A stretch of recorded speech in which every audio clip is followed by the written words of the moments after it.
dir que són iguals i hay que tractar-nos tots i totes bé. Les races també han de ser iguals perquè són persones també. Una dona sempre és molt forta i ha d'aprendre a respectar-la perquè sempre acaba morta.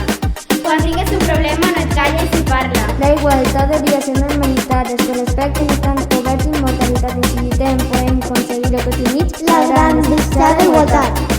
S'ha de continuar i mai parar de lluitar. En un món fàcil no hi ha llibertat.